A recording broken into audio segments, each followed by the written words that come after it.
Bonjour et bienvenue dans cette vidéo de présentation du reporting utilisé dans le cadre de la solution Microsoft Project Server 2010. Ici, nous allons voir comment les technologies BI de Microsoft vont pouvoir aider un directeur de programme, par exemple, à pouvoir piloter son activité à travers de programmes transverses qui sont ni plus ni moins que des collections de projets qui vont justement être transverses à plusieurs départements d'une entreprise. Alors, un des moyens pour le faire est d'utiliser donc un, un fichier Excel qu'on imagine avoir stocké donc sur notre portail SharePoint et chercher donc un fichier Excel qu'on aura créé justement pour cette occasion et qui va nous permettre de réaliser donc tout type de reporting. Alors, le fichier Excel que vous voyez ici est un fichier qui va directement attaquer les bases reporting de Project Server et qui va permettre à un directeur de programme, par exemple, d'analyser l'ensemble de ses projets pour l'ensemble donc de son entreprise. Donc ici, vous voyez donc un fichier Excel classique avec un tableau, un graphe et surtout ici une collection de slicers ou de filtres intelligents qui vont pouvoir nous aider à réaliser ces différentes analyses. Alors, comme vous voyez ici, vous avez la possibilité donc de naviguer dans les différentes années. Donc, juste en cliquant sur un des boutons de mes différents filtres, je peux passer en revue mes différents programmes sur les différentes années qui permettent de piloter un tableau qui va être ici divisé par quarter. Donc ici, je me replace sur l'année 2010. Alors, notez que nous sommes toujours sur une interface web qui nous présente notre fichier Excel. Alors, ce qui est intéressant, c'est que je peux bien sûr faire du déroulé, c'est-à-dire que mon tableau, je peux l'étendre pour voir tous les projets finances, par exemple, ainsi que le poids respectif de ces projets donc, dans le sein du département finance. Mais je peux aussi naviguer ici sur mes champs d'entreprise qui ont été définis au niveau de Project Server afin de pouvoir ressortir les projets qui dérivent ou les projets qui sont plus ou moins bons. Donc typiquement, si je veux voir les projets qui sont plutôt en bonne santé, je n'ai qu'à cliquer sur le bouton green et je vais pouvoir directement sortir la liste de tous les projets qui sont en indicateur vert pour la santé. Donc à la rigueur ici, ça ne m'intéresse pas trop. Moi, ce que je préférerais voir, c'est tous les projets qui sont en rouge au niveau de cet indicateur. Donc là, je vais pouvoir sortir tous les projets en rouge. Déjà, chose que je vois ici, grâce notamment au tableau, mais aussi au filtre intelligent, c'est qu'il n'y a que des projets du département IT qui sont dans le rouge. Donc ce qui est intéressant, c'est que le fait d'avoir cliqué sur le bouton ici red, rouge, ça m'a fait aussi un filtre aussi bien sur les données, mais que sur les filtres qui pilotent ces données. C'est-à-dire que là, j'ai que pour l'IT des projets en rouge et voici les projets incriminés. Ce qui fait que si je déroule ici mon tableau IT, je peux descendre au niveau du projet pour voir l'ensemble des projets qui sont dans le rouge. Alors ce qui est intéressant, c'est que je peux voir aussi le fait d'avoir sélectionné rouge ici, j'ai des projets qui sont quand même verts pour les coûts jaune ou rouge, donc je peux encore affiner le filtre et sortir tous les projets qui sont qualifiés en rouge au niveau de la santé, mais aussi en rouge au niveau des coûts. Par contre, ces deux projets-là dérivent en termes de coûts, en termes de planification, dérivent, mais sont encore dans une limite acceptable par rapport aux définitions qu'on a fait de nos indicateurs, pour nous dire qu'ils sont dans une situation plutôt jaune et qui ne dérivent pas trop fortement aussi au niveau de la planification. Donc ça permet très rapidement à un utilisateur donc d'avoir son fichier Excel afin de pouvoir très rapidement identifier les problèmes sur ces différents projets au sein de ces différents programmes. Alors, bien sûr, malgré le fait que ça soit un fichier Excel, ce fichier peut être ouvert ici au niveau d'Excel afin de continuer ces analyses si vous voulez. Donc là, ici, j'ai redescendu le fichier Excel dans mon application que l'on connaît bien sur le poste de travail Microsoft Excel 2010 et ça va me permettre donc de faire la même chose.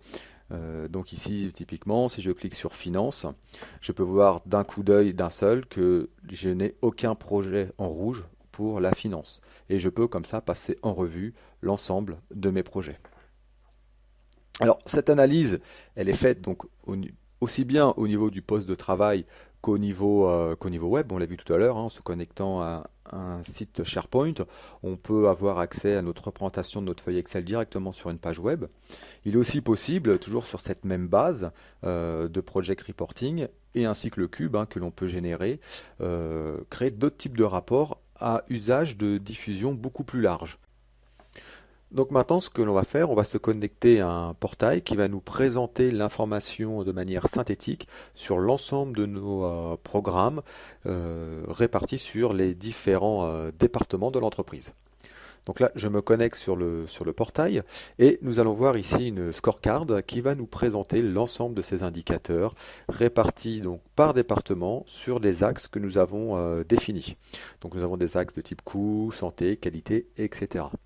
Ce qui est intéressant, c'est que ce portail va nous permettre donc de définir des filtres ou des contextes. Donc typiquement, on va dire ici, j'aimerais voir tous les projets pour la finance et l'IT. Donc là, le dashboard va se mettre à jour et va juste nous montrer les indicateurs pour l'IT et la finance.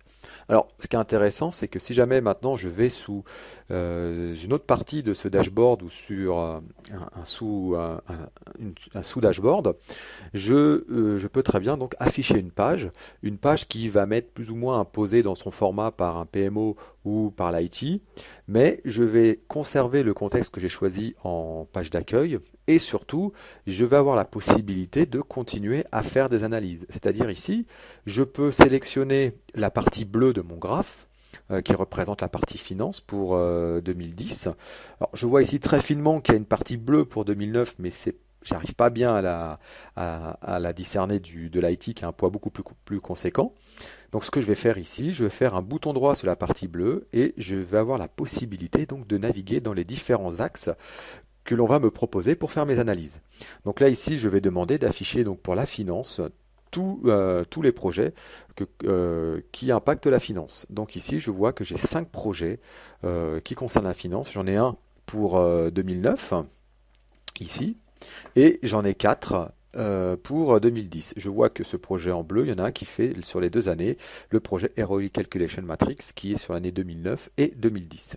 Alors, ce qui est intéressant, c'est que je peux bien sûr naviguer sur mes différents axes, mais je peux aussi bien sûr remonter donc pour la finance. Alors, ce qui est intéressant, c'est que le contexte affiché ici, donc là, je suis en train de travailler sur les coûts, sur le département de la finance uniquement, parce que j'ai isolé la finance tout à l'heure. Ce qui est intéressant, c'est que ce graphique-là, je peux encore le décomposer en vue beaucoup plus fine et dire, bah voilà, pour la finance en 2010, j'ai 4 projets qui ont un poids total de presque 400 000 euros. Et ici, je vais pouvoir avoir la répartition sur les 4 projets avec le poids respectif de chacun de ces projets-là. Je peux très bien après cliquer sur le projet Finance Tracking System Développement et lui dire, bah voilà, pour ce projet-là, j'aimerais avoir une vue de ma liste des ressources. Donc je clique ici sur ressources list et je vais pouvoir voir l'équipe qui constitue ce projet-là. Donc là, vous avez pu voir que très rapidement, je suis parti d'une information finalement assez globale pour arriver sur un élément unitaire, ici donc l'équipe projet d'un projet bien particulier pour la finance en 2010. Alors bien sûr, hein, je peux faire encore tout un tas d'actions. Hein. Si je fais un clic droit, je peux changer le type de rapport, je peux changer sa représentation, etc. Alors ce qui est intéressant, c'est que si jamais maintenant j'ai besoin de générer un rapport dans le but de le diffuser plus largement ou tout simplement pour l'exporter sur mon poste de travail, ou pour être prêt à l'impression, je peux donc générer le type de rapport que vous allez voir apparaître qui va tout simplement toujours pour la finance et l'IT aller me chercher les informations en base et ce en temps réel afin de m'afficher ici donc pour la finance mes 5 projets finance, l'ensemble de mes projets IT sur lesquels l'ensemble des indicateurs ici sont remontés et avec des informations supplémentaires telles que le coût ou les dates sur mes projets. Ce qui est intéressant, c'est que, comme je disais tout à l'heure, ce rapport peut être justement déjà formaté pour un export en PDF ou au format Excel, si on désire. Ce rapport-là peut aussi générer des actions. C'est-à-dire que si jamais j'ai besoin d'avoir une information beaucoup plus détaillée sur un projet, je peux cliquer sur le nom du projet pour en générer sa fiche de synthèse. Donc là, j'ai cliqué sur mon projet Finance Tracking System Development et le fait d'avoir cliqué sur le nom de ce projet-là, je vais pouvoir générer sa fiche détail. Cette fiche détail peut, si vous le souhaitez, respecter une charte graphique. Donc on peut récupérer le logo, certaines mises en forme. Comme vous pouvez le voir ici, on récupère nos indicateurs. On récupère des indicateurs aussi de type jauge, ne serait-ce que pour, par exemple, symboliser l'avancement. Un autre type de jauge ici, pour mesurer les coûts, des graphiques assez classiques, et ici donc des jalons que l'on remonte dans cette fiche avec leur date de fin et leur avancement, si ces jalons sont passés ou non. Alors, en termes d'intégration, on peut très bien imaginer donc des liens. Donc ici, je suis sur un rapport stocké sur un portail, donc avec un lien direct, pourquoi pas sur mon diagramme de Gantt. Donc le diagramme de Gantt affiché ici va permettre donc de nous donner une représentation graphique de notre projet finance avec la dérive et le projet en cours, enfin quoi, les tâches en cours.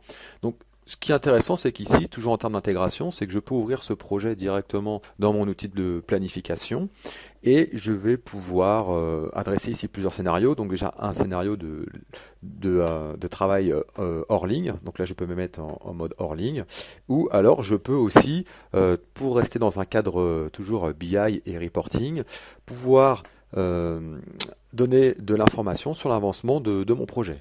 Donc ici, ce qui m'intéresse, c'est de pouvoir isoler les différents jalons de mon projet. Donc très facilement ici, je peux ne représenter sur le diagramme de Gantt que les différents jalons. Et je peux ensuite sélectionner une partie de ces jalons-là et les envoyer ici sur la ligne de temps.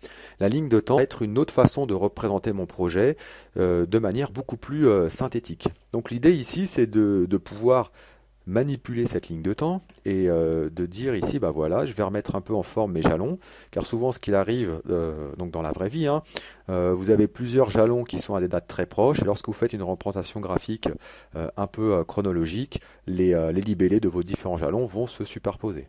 Donc ici, vous voyez que très facilement, vous pouvez, voilà, ici, mettre en forme votre ligne de temps pour la rendre beaucoup plus lisible. Alors, une fois que vous avez fait ce travail de mise en forme, et pour communiquer vers l'extérieur, vous pouvez copier cette ligne de temps. Donc là, ici, ce qu'on va faire, on va copier cette ligne de temps dans un PowerPoint. Donc ce que je vais faire ici, je vais partir d'un nouveau PowerPoint. Voilà. Et je vais tout simplement le copier ici dans mon PowerPoint. Ce que je vais faire ici, et pour illustrer le fait que ce n'est pas que seulement une image, je peux encore modifier les objets pour faire des mises en forme, modifier les couleurs, etc. Je vais bien sûr maintenant mettre en forme mon PowerPoint, donc je peux appliquer un thème ici, voilà, et je peux continuer ici à mettre en forme.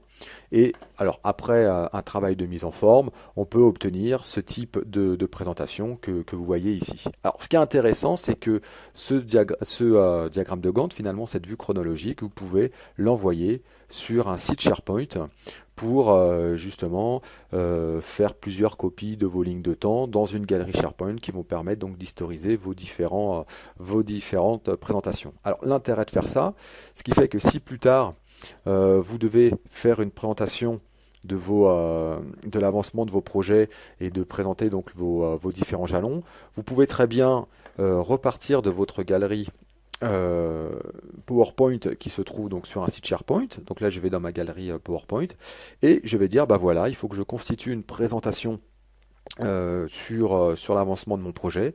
Donc je peux choisir une page de garde ici, je peux choisir un des avancements que j'ai fait grâce à la ligne de temps et l'import dans du PowerPoint et dire bah voilà, je vais copier ces deux slides dans une présentation PowerPoint. Alors je vais faire attention, si je le désire bien sûr, conserver la présentation et je clique sur OK et voilà, donc j'ai ma présentation qui redescend, ce qui fait que si je désire jouer ma présentation, donc je vais avoir mon point, voilà mon rapport d'avancement, passe à la slide suivante, voilà, j'ai ma ligne de temps qui est présentée. Donc Voilà pour cette vidéo, cette présentation donc sur la solution BI de Microsoft. Donc merci d'avoir suivi cette vidéo et je vous dis à bientôt.